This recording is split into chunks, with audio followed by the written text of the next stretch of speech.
This year, being able to put on like 21 bands over 5 nights of streaming for people who are isolated has been a huge privilege, and one that I definitely won't forget.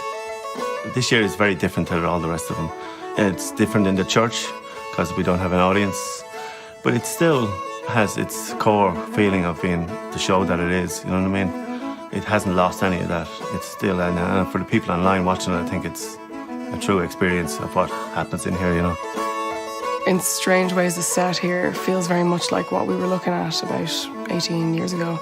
Dingle at that point was always really quiet, and over the years that's obviously stopped. And so we are kind of going back to basics, or back to our roots, and that's how I've viewed it this year, probably as a coping mechanism as well. Philip has received great support from various bodies and government agencies to make this happen.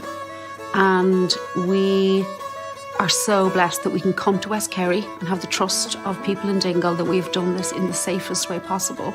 I never thought Pods and Bubbles would be actually us, not a band. We've gone all over the world with this, but we've always come back to Dingle, and that's the kind of home of the show. And the artists, they look forward to really coming here, even the ones who've never been here, they've heard about it. And they get a buzz of, you know, we're going to Dingle, and they sometimes they, obviously not this year, but many years they'd have stayed for 3 or 4 days. Can't get rid of them. I think it might be kind of an obvious one at this point, but it really was Amy Winehouse. I think she was at her very best at that point.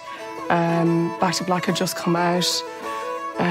She was just phenomenal. She was also very nice, and I carried her bags up the stairs for her, and I was thrilled about it. Well, I suppose right from the very beginning, from the first show, Damien Dempsey in 2002, and then he just played here the other night and just blew me away again. I mean, it's the passion. I'm very lucky to be in this room to listen to all that music, and sometimes it's like open heart surgery. It leaves you buzzing or you're busted, and that's what's special about Other Voices. Every year, I guess, I would always have one or two moments where I'm completely overwhelmed, and I would, you know, try not to electrocute people by crying over the desk. And this year, it's happened multiple times. I mean, I guess we're all feeling a bit fragile after the year we've had. People are really missing gigs. You're seeing the outpouring of emotion online, all the comments that are coming back, and how people are, you know, just in a very bad way and being comforted by this in a way. And you can just imagine what it will do when we can actually get into the same room and all feel it. There's going to be a lot of tears. There's going to be a lot of hugging. We're 20 years old next year, and so many people have been a part of the success of how we've got here. Every musician, tour manager, sound engineer, director, producer. It's a very special thing, and I would never take it for granted.